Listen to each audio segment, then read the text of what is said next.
What's up, everyone? Welcome to the School of Greatness podcast. I'm here with my man, Chase Jarvis. Good to see you, man.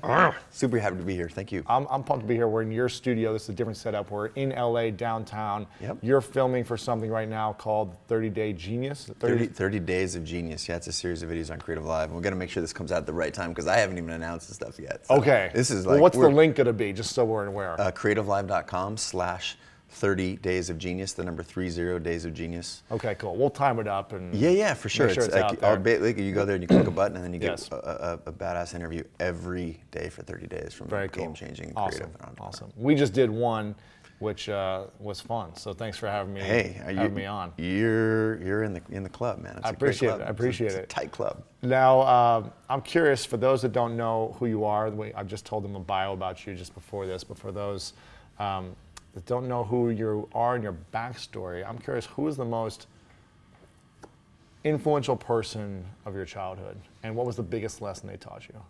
The most influential person from my childhood. Wow. I'm gonna cop out and say I got two people, and it's my parents. I'm an only child. Okay. And I think for a lot of people that means spoiled, but entitled. Yeah, entitled, spoiled. I can pretty much demonstrably say that wasn't the case for me. I mean, I had upside down Nikes. I had Adidas with 4 stripes. Right. Came from humble middle class upbringing. But my parents were of the type of people who were very, very supportive, and in particular, they encouraged me to pursue what I wanted to pursue. That's not without a bunch of social pressure. I feel like that social pressure was less about family and more about culturally for me. We can talk about that a little bit later, but my parents played a huge impact in helping me create the life that I wanted. And I think there's a lot of heat. Like they unintentionally put heat on me to pursue those dreams. I'm super grateful for that heat now, looking back. So it was a very small unit. I have no cousins. I have no brothers and sisters. Wow. I'm an only child, and so there's nobody to carry on the Jarvis name after me. And so that's why they were so influential, because they're very small, like a little baby wolf pack. Right. I like it. Well, and who would you say is more influential? Wow.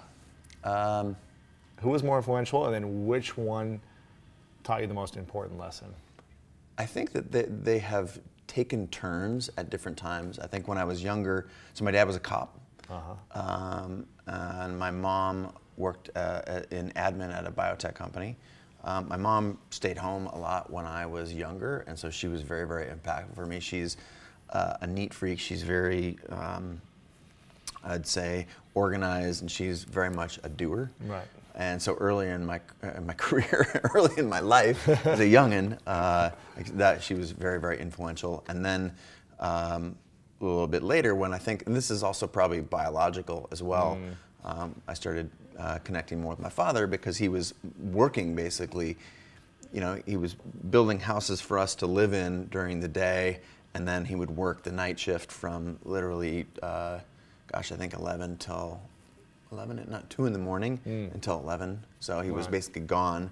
Actually earlier, I think I got that screwed up. So he was gone during a lot of my childhood working as a cop. And then when I started, graduating or getting further along in school, and sports started to become a real big thing, my dad was always there at the game. Yeah, at the game, being very supportive. My mom was as well. But I think there's some correlation to biology as well.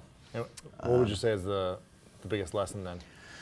Wow, I think the lesson from like 5 to 18, was there a big lesson that stands out? I think there is a certain stubbornness, and that cuts both ways. It's things like I like double-edged swords. Yeah. But I think a lack of, or a desire for greatness, a desire to achieve. I've come to find out later in life that that's also a little bit of a crutch. It's sort of a substitute for intimacy and a substitute for connection. Right. If you are just trying, we were talking about this at dinner last night with some of the crew who's sitting here in the room. If you are so great that if you get first place, it's really hard to argue with that person's ability or qualities or whatever. And so that was a defense mechanism. But the good side of that double-edged sword is I think my parents instilled that into me, which is, you know, success is often directly proportional to hard work, and I always put in the work. What did you think was the biggest fear for you growing up?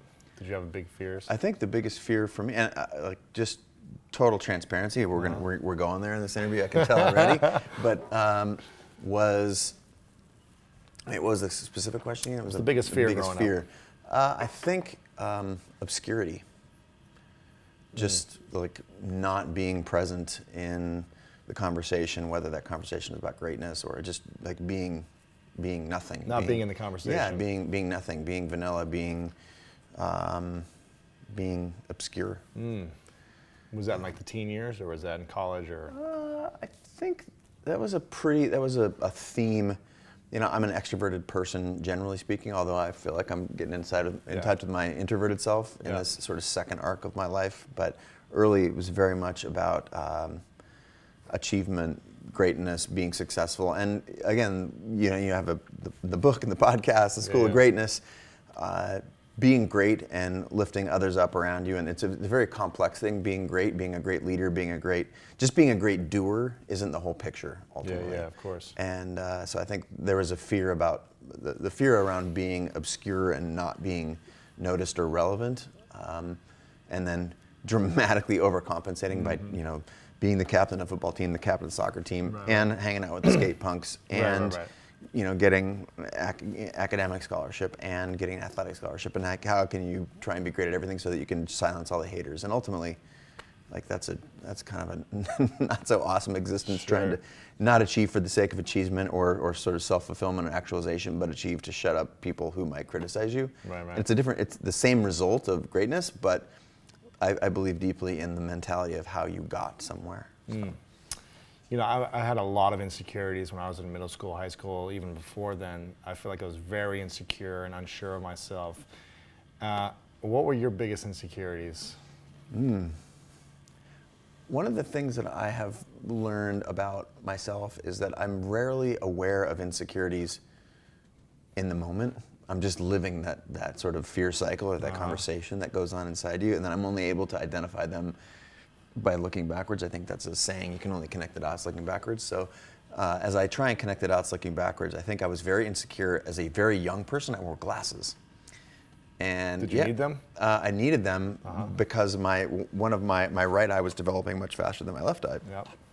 Doc says this is a problem. So in first grade, I think at the end of first grade, I got glasses, big, like foghorn leghorn glasses. Like, you know, like the cartoons would be fantastic if someone could see these pictures and draw them. So big, like tortoiseshell, thick glasses from second to, I think, fifth grade, second or fifth or sixth. And I remember, like, oh wow, you know, I had a little line of defense mechanisms. Like someone would say, hey, 4 eyes. I would say, well, 4 eyes is better than 2. I mean, just like little childish things, but I could tell looking backwards that had an impact on me. And I was really attuned to it when in either fifth or early, I think fifth grade, I got them off. And all of a sudden, the girls came back into my life as a fifth grader. But I was very aware of that. But so that would be one thing that I was very insecure about, was my my big ass glasses. And I was a jock. I was a high performer. Even as a little tyke, I didn't know that I was good, but I would score more goals than anybody else. And it was weird to have big ass glasses and be playing basketball. You were running. You had to wear them playing because you didn't have contacts then. It was. I don't know. I think it was probably literally before contacts or that thing. But so those are some key, very young developmental insecurities that I really wasn't aware of at the time. Do you have any insecurities right now? Yeah, absolutely. What are they? Well, what's the first thing that comes to your mind? First thing that's come to mind is how to sound like I'm a professional speaker, basically. So how do you come off as authentic and have answers not be polished in podcasts like this? Like my goal is connection. I've tried to connect with people through my art for my whole entire artistic career. We've built a platform called Creative Live, whose sole goal is trying to connect people with their dreams and career, hobby, and life. We have millions of students all over the world. I think I'm really good at connecting with you, but I also don't want to come off as too heavy. My background is in philosophy. I went to school. I was in a PhD program in philosophy, so I can talk a lot, and I'm in my head a lot. Okay. So, and how do I sort of deliver value to your listeners? That's in the moment. So that's the current insecurity is what you're saying. Yeah, well, you said current. Gotcha. I'm trying to think like right now. Like I Sure. want to add. I mean, in your life in general. Yeah, okay. Yeah. Right now, like I want to add as much value as possible in the next 45 minutes to your audience. Right. Personally, right now, like larger life scope. Yes. Do you have any insecurities in your life right now? Yeah, it's. I think I stopped. Let me rephrase that. About 18 months ago, or 24 months ago now, or 5 years ago, I founded a company called Creative Live, and built it up very, very quickly, very successful. How many employees do you guys have now? About 120 employees. Yeah. And then about a year, 18 months in, I hired a CEO, a guy named Mika Salmi, came in, did a great job. He was the former president of Viacom, billion-dollar business. He'd had a $200 million exit just before that. He came in, and I learned a lot from Mika. But about 24 months ago, came time to raise a Series B, so I got really involved in the company again, and it became clear that I needed to come back and be the CEO of the company. So I moved Mika to the board very amicably, and I had always been a leader, a natural leader. I was the captain of every team I've ever played on, and when there was an employee that shortly after I came on, he'd been frustrated for a little while. He was on the product team, and he left the company. He's like, okay, I just want to let you know I'm giving my notice. Right. I'm going to move on and do something different. And I was like, I asked him for a piece of feedback. What's a piece of feedback? And for you? For me personally. Yeah. And it's something that I try and be really open and accessible. And the feedback is, he said, you've made a career out of leading people who are naturally prone to follow you because of what you've achieved. And in this new role as a CEO, you're leading other leaders. And those are different. Wow.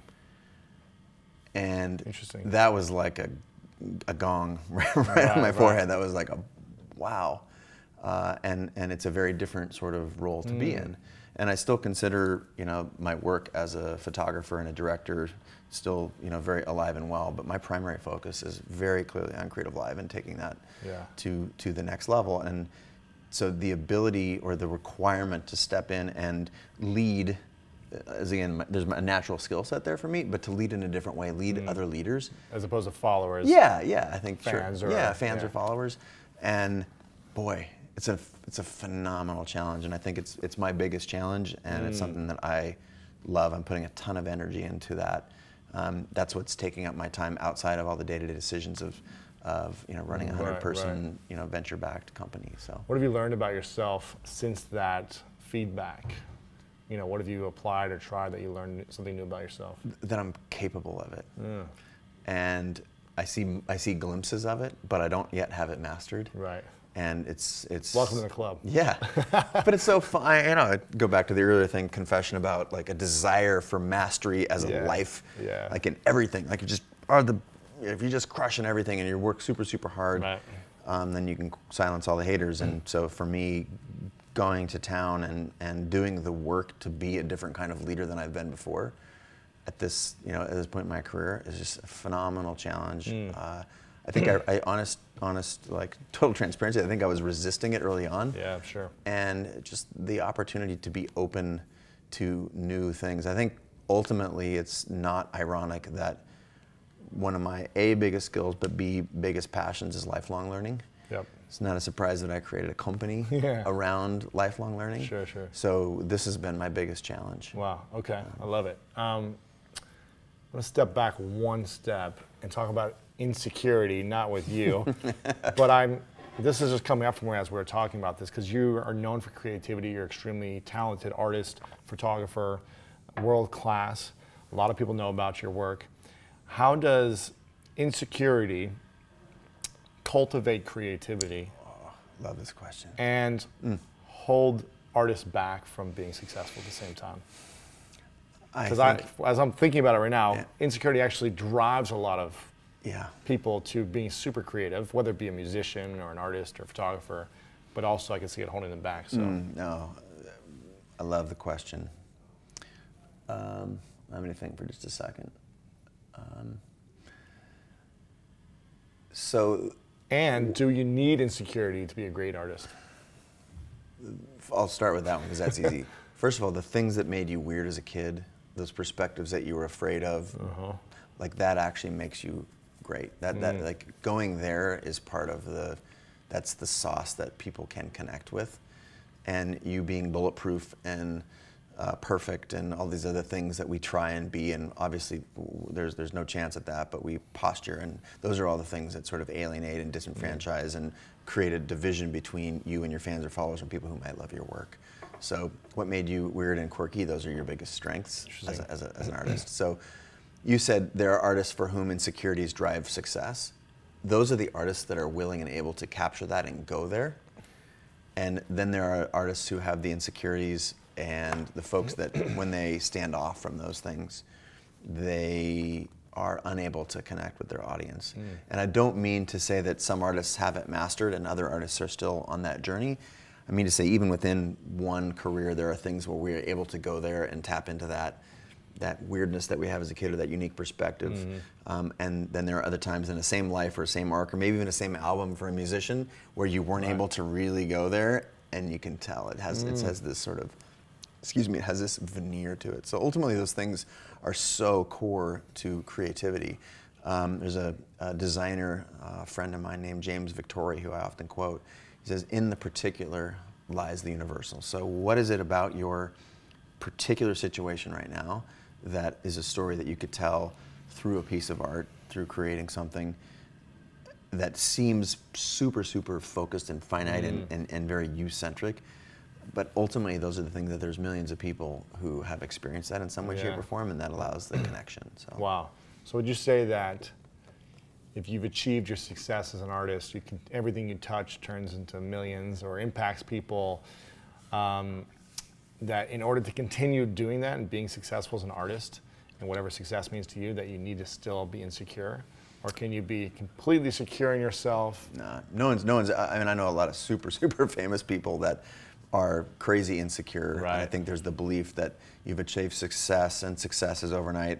It's the classic 10-year overnight success. I really don't know an artist who's ever made it, in the classic sense, whatever it is, but I'll just go the cliche, made it, where there wasn't 10 years hard work underneath that. I've often used the artist Macklemore. He's a friend, Seattle guy. Yep. He was living in his basement when he sort of living in his parents' basement early on in his career. He just got out of rehab and had been making music for 10 years before he was an overnight success. He and Ryan Lewis got together, made an album. The album, through singles and the album, was a 15X platinum album as their freshman album, the first album ever. And the belief is that, oh wow, that just happened.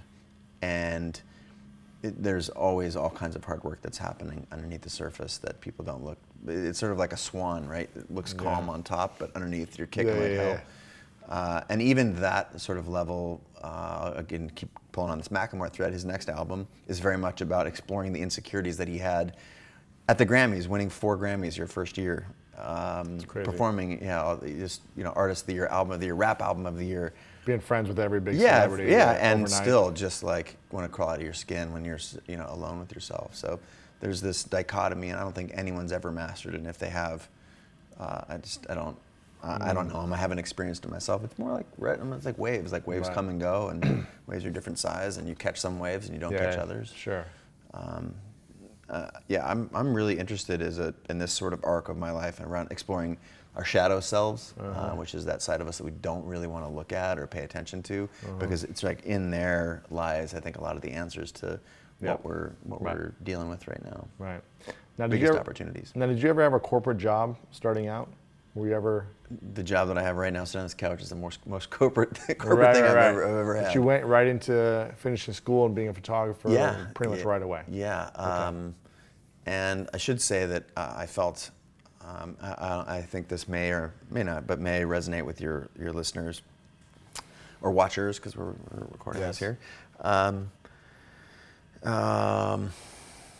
guess the reason I ask is I'm curious is I was going to ask you, what did you do to transition from corporate life to being an artist? And so there's probably a lot of people listening who want to be more creative or want to do something on their own or like jump out into their art. I get it. What type of feedback or thought would you give them? Let me tell a little story. Yeah. So I cited my parents earlier as big inspirations. Neither one of them completed college. They both started in some way, shape, or form, and you know, ended up just putting food on the table and paying rent and raising a little tyke like me instead. But at some point, you know, I believe that there is pressure from our parents. It's sort of endemic in the relationship between a offspring and a parent, that they want things for you. And then there's the cultural things, like what does success mean culturally? Is it monetary? Is it you're on TV? Is it you can provide for yourself and your family? Like there's all kinds of different things, but certainly not being a drug addict on the street, you know, whatever the opposite of that is. Some sort of like when you're able to provide for yourself and the people you care for. And then there's what, like greatness. You have the school of greatness. There's a lot of pressure to be great in our culture. And what ultimately ended up happening for me was I got stuck in this loop of what I was supposed to be. So I was very creative as a kid. Go back to my childhood, very creative. Since I didn't have any brothers and sisters, and we lived in the suburbs, I was, you know, in the backyard, riding my bike, doing stuff pretty much solo. Had to come in. There was no kids table. There was only one table, so I had to sit with the adults.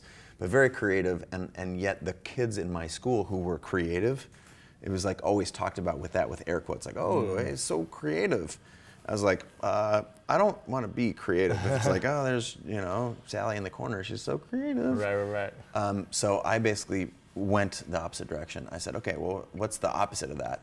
Oh, it's the jock or the captain of the football team or the whatever. And so I ran to that with everything. Oh, great, I can do that. That's this earlier sort of defense mechanism. And yet I had been sort of repressing this part of myself, this very creative, expressive part. And this continued on until, I mean, like well into high school. The thing that saved me, I feel like, was skate culture, skate, surf, sort of, because in that world, it was the first time I'd seen creativity and athleticism fused, where there's a lot of self-expression. I mean, we spray painted, we like music were the things, shot videos, express yourself through movement. Because I broke the rules. Yeah. There was a little bit of a rebellious sort of anarchist element to it, even if it was just play anarchy. But that gave me insight that, you know what? Wait a minute. This is the subculture that's come up that's made its own rules, and it was like a light switch went off. Like, wait a minute. The rules were made by nobody smarter than us. Right. And they're as random as which way the wind's blowing. And wow. So there's a paradigm for me to do the things that I want to do in life, but it's certainly, there is a grain and you do have to go against it. Yeah. Even with that knowledge, so I went to college on a soccer scholarship. Right. Not dissimilar to you. It's like, okay, I obviously am going to become a professional soccer player, because who wouldn't want to do that? Right. 4.5 years into my college soccer career, I went to the team that you know, the year I was recruited, we lost in the national championship, Division I, like top of the top. I was on the Olympic development team. Wow. And yet 4 years in, I'm like, I don't want to do this. Not for you. And it's very hard when something like you, and you have the opportunity to go do it, and everyone in the world would think you'd be nuts. Who wouldn't want to go play pro soccer? Are you kidding me? Right. And I had pathways to Europe, and that's where soccer was huge. It was still, you know, developing here in the U.S., and I had to say no to that. And I had to say no to it from inside first, and then breaking that news to my team, my coach, my parents, my family that was close to me, it was a very big deal. Follow on to the next thing is, well, then what else is, oh great, well, I'm gonna get a degree, I'm gonna do pre-med, because that's literally like, how can you make it so that there's no haters? Right. Just become a doctor. So I pursued this path of pre-medicine, got good grades, took the MCATs, was doing the interviews, And wow. The last second, not December to soccer, I was like, this is totally not for me. Wow. I had brought myself to the doorstep of that and was just ready to step over the threshold. Oh no, and so I bailed on medical school. And then I said, wow, my parents, my poor parents, right? Like pro athlete, oh doctor, oh yeah, that's cool. And then how about a different kind of doctor? I'll get a PhD in philosophy because I got really interested in the ability to think critically, and I think there's a little bit of a brooding side to philosophy and to young artists, and so I was tapping into that. Like, oh, I'll be a philosopher. I'll get a PhD in philosophy because it's a doctor. It's a different kind of doctor. Right. Well, I'm 2 years into that. No, gotta quit.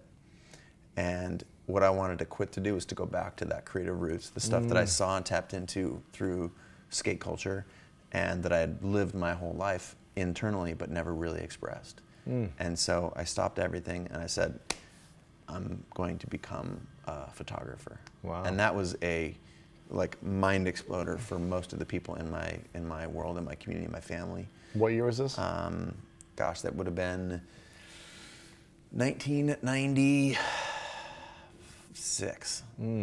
Young punk, and realized a handful of things happened to coincide. One, right at my college graduation, my grandfather, who was a hobbyist photographer, my father was as well. I was inspired by photography because as an athlete, I was often in the newspaper, and I was articulate enough that I would be able to speak to the press for my team. And we were a top 10 team in the country, so there's always we were on television every right. week, and I got to interface with the press. That gave me a sense of like, wow, photography isn't like just pictures; it's about stories and about moments. And there's this it's a beautiful story in this thing. So I started getting obsessed with that, and I mentioned both my father and grandfather were hobbyists, and my grandfather died about 4 or 5 days before my college graduation. Dropped dead of a heart attack, completely out of the blue. And obviously that was traumatic as hell. However, the silver lining is that I was given all his cameras. And perfect timing. It was incredible timing. And I packed my bags with my then girlfriend, now wife, Kate, and set off to Europe. And I walked the earth for 6 months. Wow. On a journey trying to find my will to say that I didn't want to do all of these other things that that I had prepared for in life, to become a doctor, to become a professional athlete, and I came back and basically quit everything that everybody else wanted me to do. I flirted with graduate school in that PhD program. With philosophy? Yeah, with philosophy, and then said, F it, I've got one life. And I don't remember the actual moment. I think it was during those travels that I had convinced myself that, wow, if you don't write your own script, someone else will write it for you, and I wasn't prepared for that. I didn't want someone else to write my script. Interesting. Was there a moment before then where you realized what you were born to do? Do you remember a day or moment in your life where you learned this is why I was born? I didn't, but I did have, I don't remember a particular moment, but I remember recurring visions. And the recurring visions were, I was on stage. How old were you? This is young. I mean, this is like single digits. And it was when I was that age, I did not understand that. I understand, I was always, my parents were sharing this just the other day. My dad turns 70 tomorrow, so we're talking about what we're going to do for his birthday. And we were joking around. We went on a family vacation to Ibiza, Spain, the club he joined. This is a long time ago, but I was into breakdancing as a young punk, and we were at this in front of 2,000 people at this performance, and they said anyone can get up on stage and dance. Wow! For just in the intermission zone up there, and just started throwing down a windmill. Wow! And it's pretty cool. Yeah, do you still do a windmill? Yeah, I still got it. No way. I do. I want to see it afterwards. I do. I have. You have to get married, or some big life event, and then I will throw down. Or you have to get on the School of Greatness podcast. There you go. Or, yeah. But I still got it. It's rusty, but I still got it. And so there was always a little bit of a performance thing on stage. And I thought of it more about leadership than I did about acting or performing. But I didn't understand it then. It was just a thing that I was, and again, I was only able to connect the dots looking backwards, looking back, like, wow, that was always a piece, that was a thing. So that's cool. Present, yeah. I like it. Let's talk about health and wellness. Why is health and wellness so important for creatives? Obviously, I think it's important for everyone, but talk about it specifically for creatives. Well, there's a story that our culture has manifested about how creatives they're these brooding souls, and if, like Jimi Hendrix, Janis Joplin, Jim Morrison, Kurt Cobain, if you live this tormented life, that your art is so real and so pure, and that's just fiction. That's a terrible thing that we've painted for our culture, and that's not to say that our artists as a bunch don't draw inspiration from many places, and sometimes our struggles are a key place. Like we talked about earlier, the things that made us weird and quirky and the things that were hard for us, that's a great place to draw inspiration and universality and the message of the art. But the fact that that is required to create great art is absolutely a myth. The reality is, in fact, longevity and stamina and presence and all these things that are certainly not requirements, but increased in their level of manifestation when you're most alive, when you're most in tune with yourself, with the world around you. And it turns out that health is required for all those things, for that stamina. So that's, I'm glad you asked the question. It's a mission for me in particular to try and shed light on that. I think it does come out of the sort of the taking care of oneself, the sports background that we have in common. We've talked about a lot. You talked about it on your podcast a lot. We've shared those stories together. I realized that sort of physical and emotional wellness has this sort of, it creates a propulsion, an energy of vitality that is, that at least for me is, it allows me, it becomes a vessel through which my art can move. And when I'm not living in those truths or with that sort of amount of that integrity towards my health, I'm less creative. And I would love for our culture to not sort of usurp that traditional vision of what it means to be I hate the term starving artist. I hate troubled artist, all those kinds of things. I don't think we can't escape that. That's a thing, and that does produce great art because it's real emotions that are coming out. But I just hopefully we can sort of usurp and stomp out that that's required. In fact, I know so many artists that come from, I'll just use the cliched example of middle America, suburban, white, came from relative privilege, and I think there's a belief that, well, they don't have anything to say. And to me, being aware of your privilege is absolutely important, but that you don't have a message which is human and that your own life can't be a blueprint from which great art can spring. To me, it's a really dangerous thing for us to sort of believe as a culture. Awareness of your privilege is absolutely, especially relative to other socioeconomic status, other people in the world. That's awareness. It's not a requirement. Right. Sure. So let's stomp that out. I think Liz Gilbert, I don't know if you know Liz, she talks about having created her life's best work. I think she says best. She may have well created her best work when she wrote Eat, Pray, Love, which is X million books sold, Oprah, she's on all that stuff. And her, I think she did a great TED Talk following that, and certainly her next book around, wow, now what do I do? Exactly. Because it's quite Your likely. best work is behind you. It's quite likely I've created the best work of my life. And I have now what? 40 more years potentially to live or whatever. Yeah, I've got a lot of vitality. I still have stories to tell. And so I identify with that, and I hope that, like the way we talk about it at Creative Live, is one of our sort of core visions, is that creativity is the new literacy, and creative qualities are at an all-time high with, we were just talking about, there's a robot camera we have here in the room shooting, but it's not as good as what Tiff's capturing on the other side of that lens right there, or that lens over there. And that, I don't know, just that creativity is so valuable. We talk about innovation. We're hungry for all these things, not just new products, but new way of unlocking human potential.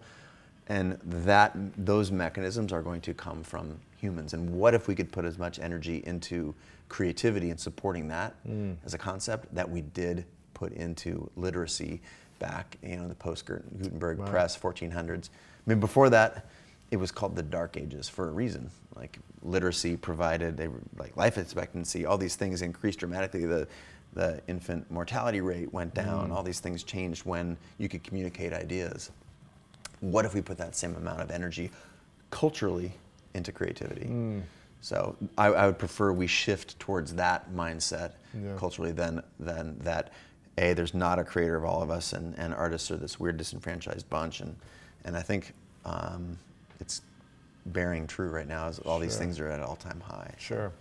When people say that they're in a creativity block, or they feel stuck as an artist, or they're not able to put out the next best thing or whatever, what would you say is a good place to come from to facilitate creative ideas? Like if I feel like I'm a writer's block or artist block, whatever it may be, I just can't take the right photos anymore.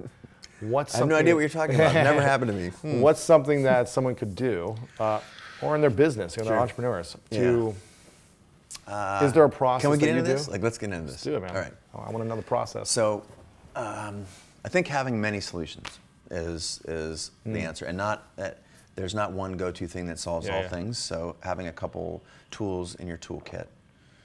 And we'll list, maybe, I don't know how many there's going to be. We're going to list them out, though. There's probably a few. One of them is to have many things. So if you're a writer, you have a novel that you're working on, you have a short story, you have an essay, and then you have some poetry, and then you have a journal. So you're not putting it all in one basket, is what you're saying. Yeah. And the reality is that on deadlines and things, you need to focus on the thing that you're trying to get it across. But even in those moments, having other activities within that same sphere of writing, say if you're a writer, we have many friends who are writers, and I think this works for many of those folks. I just read some study about the ideal number of creative projects to have if you're a designer. I think it was the lens through which it was the study was given. That 5 is the magic number. You need to have 5 things. I wish I was working on at one time. Yeah, and of course there are different levels of development, different levels of intensity. Writing in your journal is a lot less than writing a book. Yeah, than writing a book or a piece for the New Yorker or something. But having multiple things. So if you're blocked on one thing, shift gears, go to something else. Interesting. That's one tool. I like that. Another tool that I frequently embrace is get away from it. Like there's this desire, especially when you're a stubborn jackass like I am, to just like, nope, I don't care if it's 2 in the morning. I said I was going to finish this thing. I'm going to finish it. I'm going to push. And then you wake up, or you decide, all right, I'm done. I'm like gibberish is coming out, or my photographs, I'm editing them, and it's not turning out the way I want. You walk away and you come back with fresh eyes. It's just unlocked. So like literally walking away from the thing that has you blocked. I would prescribe something in particular when you walked away. Sometimes it's just going to bed, like just giving up. But in particular, the way I talk about it is... We're going to do something playful or fun, right? Is get into adventures. Yeah, it's like cool. Do something that's very, very, very different. Often the act of play, it has many sort of solutions. I don't know if you're familiar with Charlie Hone. Do you know Charlie? Used to work for, He's got a book called Play It Away. Play It Away, yes. Yeah, and it's very much around sort of relieving anxiety and stress, and that it's just a huge missed opportunity and a manifestation for sort of human potential to play. We do it really well. It reduces stress, and it gets in touch with that most simple sort of crocodile human side of us of just joy. Yes. So what gives you joy? Go and do that thing. And sometimes that's, I think a lot of people, when I say get into adventures, they translate that into like, all right, I got to go backpack through Europe for 6 months. Well, certainly that's a thing. Go play some Frisbee for an hour. Like literally go play some Frisbee for an hour. Exercise, do something, get into an adventure, even if it's to go people watch. So to me, that's another thing is get away and get into adventures. God, I could probably keep on trucking, but there's just a handful of these, and they're very simple. Like that's the thing that the twisted irony is actually in the awareness that you're in that state. It's less about what you're going to go do to get out of it. Gotcha. So take up something else more creative. You're going to do all these different things, but the key thing is actually recognizing that you're blocked. And when you're really aware you're blocked, you're like, that means you're super blocked, because it's not like the words are you're just like blank page. Should you push through it, like you said? Should you ever? Is there ever a point where you're like, no, I'm just going to push through this even if I can? Well, when you're on deadline and when you're a professional, let's pretend you're Phil Mickelson, the professional golfer. Random example. Sorry, I'm using golf.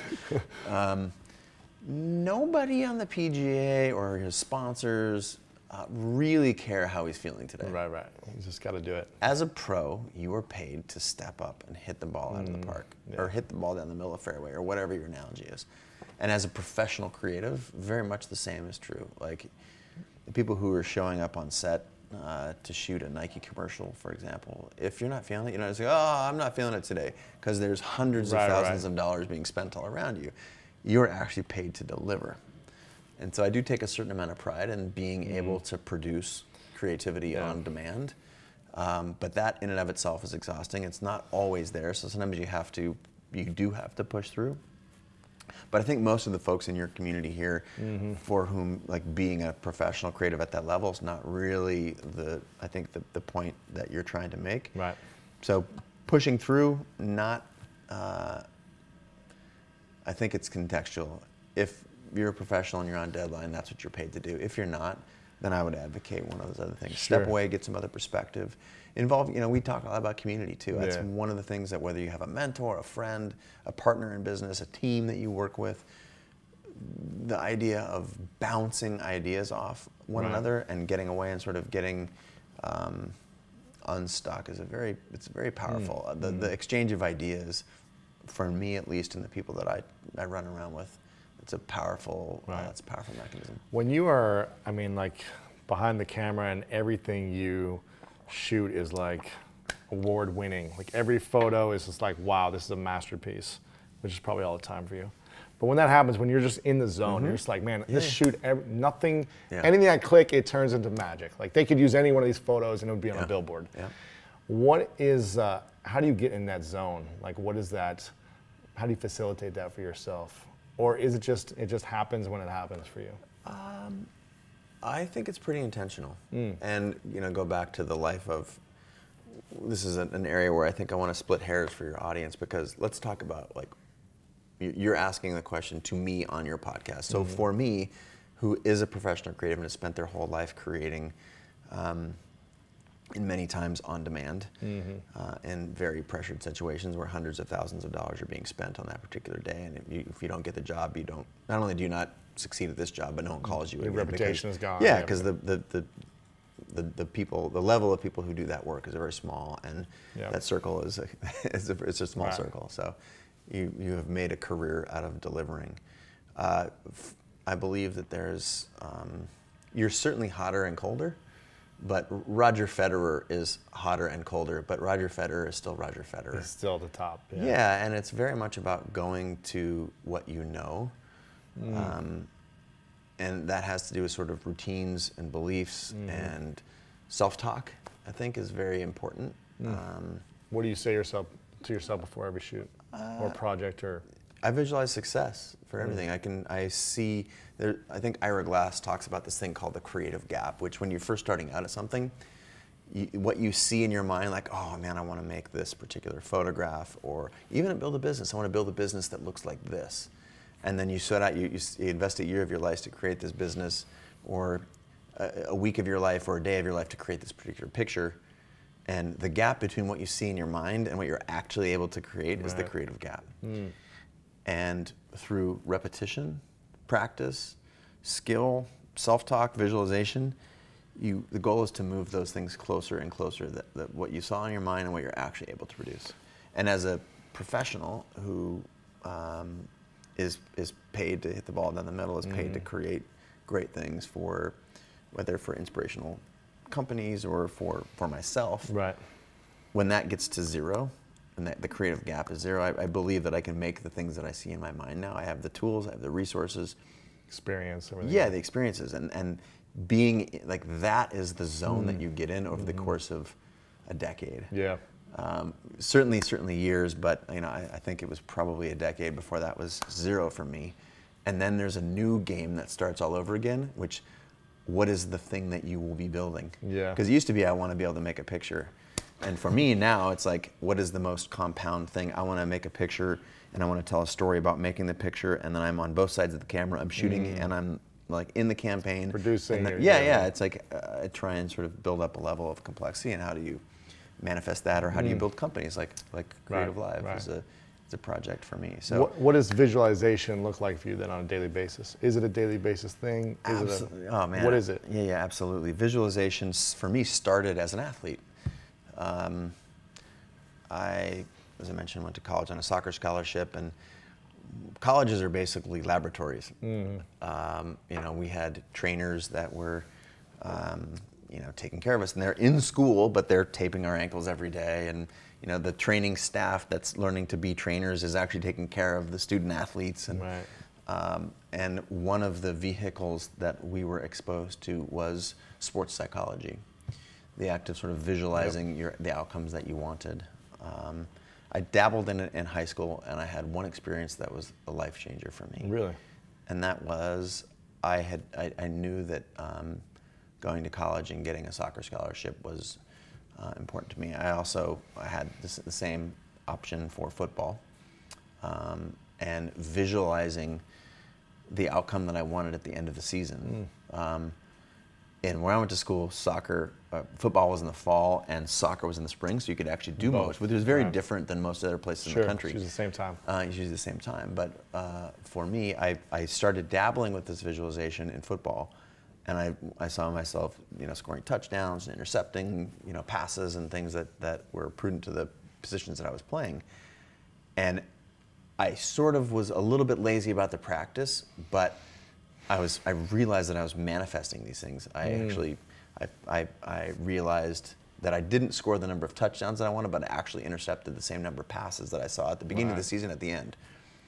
I was like, wow, that's interesting and powerful. So you declared a number that you wanted to intercept, and then and you know, and all state or whatever I need to hit these numbers to be able to have colleges interested in offering me a football scholarship, and that worked. But I saw it very sort of nebulously, and it was so powerful. And then I was like, wow, what if I really apply this? So I spent the time between my football season and soccer season, like reading about visualization, going to workshops, anything I could find and get my hands on. The literature was pretty lean at that time. This is literally pre-internet. Right. And it was so powerful. I scored exactly, you know, the number of goals. I actually sadly don't even remember what it was. I remember just being, holy crap, I scored exactly the amount of goals I thought. And I ended up choosing to go to college on a soccer scholarship instead of football.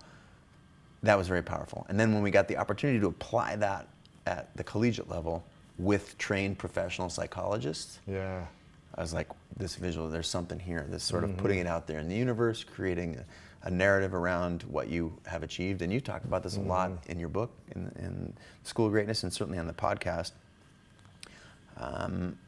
Building things with the end in mind, setting goals is the way you talk about it.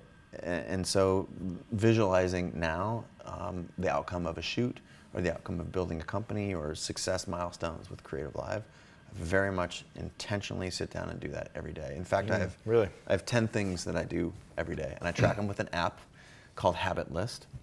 And one of those is I put these, it's really two things that I smush together: gratitude and visualization. And I do it immediately following meditation in the morning. I meditate every 20 minutes every morning and every evening. And just immediately following transcendental meditation, I spend somewhere around 5 minutes with a gratitude practice, and then visualizing the things that I want to happen in the world. And some of those are around the outcomes of shoots and making things. Some of them are around relationships, and personal development. It's just a powerful tool. I love that, man. What's the app called? It's called Habit List. Habit List. Hey, you have 10 things on there? Yeah, I just have 10 things on there, and I track this behavior. I track 10 behaviors. And I do that instead of actually saying, like, I want to be able to, you know, bench press 250 pounds or run a 440 or whatever the thing is. It's, if I do these things every day at the level that I've written here, there's almost no chance of not achieving that goal. And the way that, like that. for me, that's a different thing than just being outcome focused, because then it's sort of like you can ring the bell, but then you go back to being, you know, your slovenly self, or your just. I seek to create habits because habits stick, I feel like. That's great. Yeah. Final few questions. What's something that's non-negotiable for you that you do every day? Besides those 10 things, I guess. Besides those 10 things? Wow. Something that's so I got to dip into number 11, and 12, and 13. What's a non-negotiable for you, though, that's like really important, you must do it every single day? It could be, you know, one thing, a few things, but it's like every day I have to do this, no matter what. I think meditation. Why? Meditation for me has become, it's the single biggest game changer for me in my adult life.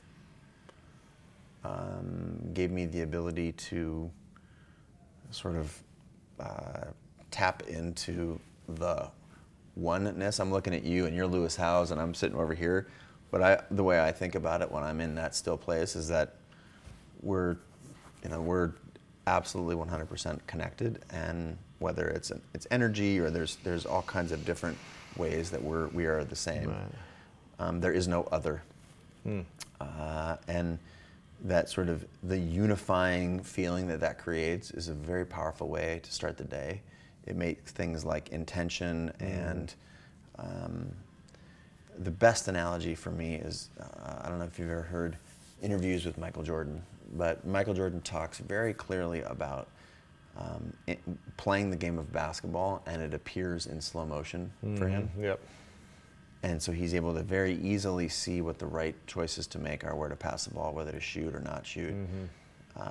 And meditation has that experience for me. There's this sort of a calming, a unifying, a simplifying, such that when challenging things come to you, you're presented with a very clear path, a clear decision. Yeah, that's great. For what you should do. And sure. I feel like this, you know, I've shared this with, you know, other friends that we have in common, and there's a real paradigm there of it being a powerful thing. So that's something that I can't not do. I think maybe there's 5 days in the last 2 years that I haven't meditated. Wow. 2 or 3 years. I'm freakish about it. Sometimes it's not always 20 minutes, and sometimes it's not always in the morning and the evening. That's my target. Sure. But, and I got 20 minutes this morning. That's great. I only got 10 minutes yesterday morning, and I was okay with it because something's better than nothing. Sure, sure. So meditation would be that without a doubt. I love that, okay. But I don't want to be preachy and weird, like you don't got to meditate. It's fine. I just think what works for you singularly, right now. it's just for me, singularly the most powerful device that I have experienced in my adult life. And what made you want to try it out, or? I think it had very much to do with the spiritual side of what I experienced in visualization. To me, those things were very tied together. But you just started the practice 3 years ago, right? I think I'm about between 4 and 5 years in. Okay, actually. cool, gotcha. 4 years in, 5 years in. But again, as I mentioned earlier, I'd flirted with the visualization concepts through sports. Meditation is very similar to just visualization. Yeah. In the way it is. For sure, and there's many different types of or meditation. I've tried several, and one in particular, several didn't stick, and one did stick, and that was the transcendental meditation. That's great. And what was the question? You had another question. There was a follow-on to that. What made you want to start it? Oh yeah, meditation. I think it very much was the visualization stuff. Or? Yeah, I experienced power. Like fundamental human sort of genesis power, like wow, the power to create the life that you want to live. And we talk about creativity and like what you're going to make, and you're going to take pictures, you're going to build businesses, but also there's the power to create your own life. Yeah. I feel also, I'm personally not religious in the classic sense, but I'm very spiritual, and trying to reconcile those two things when I move through the world, and I don't identify with any one particular religion, but I see the synthesis of all of the religions and how there are basically many different angles on the same topic, and craving something to tap into, and that, you know, is the underlying sort of the energy of the world, and this gave me access to that in a way that felt really natural and in touch with myself. Cool. What are you most grateful for in your life recently? My wife, Kate. She's she has been my sort of spiritual guide.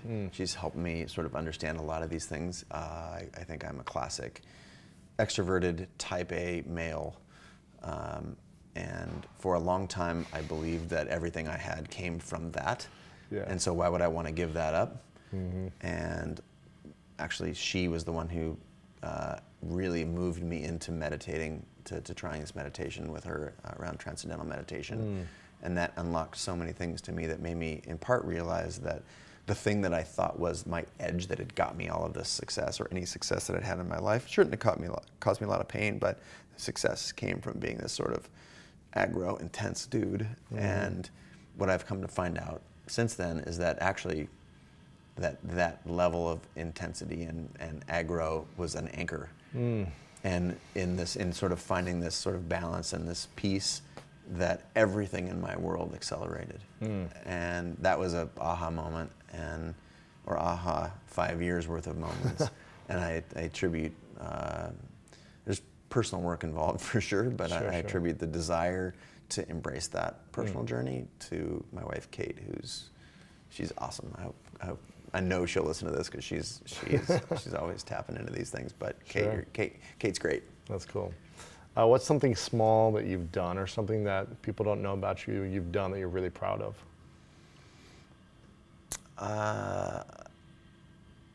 When I move through the world on a daily basis, I help strangers. I seek helping strangers, and these are things that nobody knows about, acts of kindness. And it almost feels weird talking about it right this second. I just realized I had a little bit of a pang of anxiety right there, because is it somehow tarnishing those things? But I think I come across, I've always got my headphones on, I'm always on my phone, and there's sort of an intensity, and I preach the hustle. But I'm anxious talking about it, but Why do you help strangers? I help strangers put their bags in the overhead compartments. Sure. On the airplane. I fly like 3 or 4 times a week. I help. Why do you do these things? When I see someone who's in trouble, I go to help. I've caught burglars breaking into other people's houses. Wow. I don't know, I feel a sense of connection. And I think there's probably something in there that when I'm doing it to strangers, it's a little bit of an avoidance of intimacy with like the people that are really real and close to me. Right. And this is the way to sort of check a still doing good things for the world box, in total transparency and openness. Maybe that's going on. But I delight in small gifts to strangers. That's cool. I like that. Okay, this is the question I told you about before. Most people most people don't tell this question to, but if everything's erased from time that you've ever created, any photo, book, creative life is gone. This is 50 years from now. It's all erased. And you have a piece of paper to write down 3 truths that you know to be true about what you've learned in life that you would pass on to people. What would you write down? I had an awesome answer earlier, and I'm not going to lie to you. It's gone, but I think I'm going to be able to get there. So the first is love. I think that love is a solution to every human problem. Integrity is, to me, a foundation of how to move through the world. And these are all things we all come in and out of, for sure, but I think this is these are truths. Love, integrity, and creativity. I think the human spirit is very, very, very powerful. And there is a creator in all of us. And using that power for good would be something that I would want anyone who's left on this planet in a post-Chase Jarvis world to take to heart, to create great things. I think the answer that I had before might have been a little bit better, but that's what's upon me right now. Love, Integrity. integrity, and creativity. I love it. Okay. Before I ask the final question. That wasn't the final question? No. Oh, man. I was like, Before I ask the final question. Passed. Where can we connect with you online? Not dissimilar to Mr. Lewis Howes. I'm basically sort of Chase Jarvis everywhere. Yeah. Okay. I'm super passionate about Snapchat right now. I'm having a lot of fun. It's a relatively new platform for me. I have a long-standing YouTube channel. It's got more than 250 videos there, tens of millions of views. Creative Live is, I think, the single most powerful thing that I've ever been part of creating. Yeah. I get to go to work with 120 super talented, hardworking people who are dedicated to creativity and helping other people live their hopes, dreams, and fears, and manifest great things for themselves. Yeah. The Creative Live is, you know, I'd put that before my personal stuff, but I feel like I just had the connection with, we have the Chase Jarvis moniker for everything. Sure. Yeah, so you can find me online under the Chase Jarvis handle, but please, if you do one thing, go to Creative Live. Yeah, it's a great site. There's 1,500 classes from the world's top creatives and entrepreneurs. People like yourself, Tim Ferriss, a lot of people who've been in this podcast have classes at Creative Live. And it's a place to get great inspiration and help unlock your creative potential. Yeah, I love it. Okay, before I ask the final question. Oh my God, they keep coming. You know this, don't you? You edit the. Christine is sitting across the room. She edits Lewis's podcast, and she knows all this is coming. I'm just falling right into your trap. Right into the trap. There's one more question before I ask it. I want to acknowledge you, Chase, for your friendship. I want to acknowledge you for the incredible friend that you are to me, but to so many people. And you open up possibilities in everyone you interact with. You open up creativity. You open up love in so many people. And I want to acknowledge you for your consistent dedication to bringing education to the world in the format you're doing it. It's really expanding and allowing so many people that weren't able to create the lives they want to now have it because of what you're doing. So I acknowledge you for all those gifts. I am grateful for your acknowledgement. Thank you, buddy. I don't take it lightly. Yes. And the final question is, final, is what's your definition of greatness? Lewis Howes. My definition of greatness is living the life that you desire. I feel very wary of putting particular milestones out there. To me, there's so much subjectivity in the world that the life that you envision for yourself and the people near you, if you are on that path, then that is great. I hope it's got love in there. I'll just throw that in there. It's Sure. Love in your heart and living the life that you imagine for yourself. Chase Jarvis, thanks, man. Appreciate it. Thank you very much, buddy.